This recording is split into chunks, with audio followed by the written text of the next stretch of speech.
তো আজ first time সিনিয়ররা ডাকলো। আমরা যে মেসে আছি সে মেসের কিছু নিয়মকানুন বললো। অ্যাট দ্য এন্ড অফ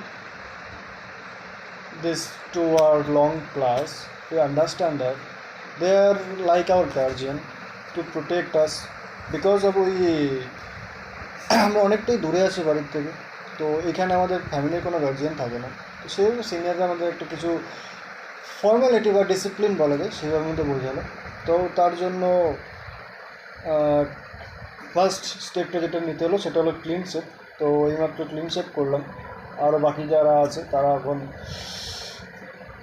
মানে আমার রুমমেট যে আছে সে এখনও করেনি, ওয়েট করছে। তো সে ক্লিন শেপ করবে, আমি করে আসি।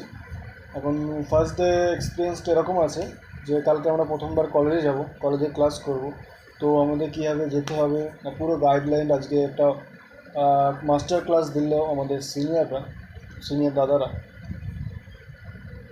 তো সেটা কিছু এরকম ক্লিন শেপে যেতে হবে, প্রপার ফর্মাল ড্রেস মেনটেন করতে হবে, এবং আমরা যে মেস থেকে বেরোবো সেখানে একসাথে প্রথমে ব্রেকফাস্ট করে তারপর আমাদের পার্সোনাল যে গ্রুপটা আছে, আমি বেসিক্যালি মেকানিক্যাল ইঞ্জিনিয়ার থেকে আছি। তো আমাদের গ্রুপের সবাই জন্য একসাথে রুম থেকে বেরোয় বা ক্যান্টিন থেকে, মানে আমাদের হোটেলের যে গেটটা আছে, হোস্টেলের যে গেটটা আছে, গেট থেকে যাতে সবাই একসাথে বেরোয়। তো এটা হলো মেন রুলস। এখন সেখানে গিয়ে যদি কারোর সাথে কথা বলতে ইচ্ছে হয় বা কথা বলি, তো সেই হিসেবে তাকে কীভাবে অ্যাপ্রোচ হবে, তার সাথে কীভাবে কথা বলে কমিউনিকেশন স্টার্ট করতে হবে, সেটার একটা ভালো মাস্টার ক্লাস আমাদের দেওয়া হলো সিনিয়রদের দ্বারা। তো সেটা আমরা নিলাম। এখন দেখা যাক, কাল প্রথমবার কলেজ যাব, কলেজের এক্সপিরিয়েন্সটা কী আছে। তো বাই, দেখা হচ্ছে নেক্সট ভিডিওতে।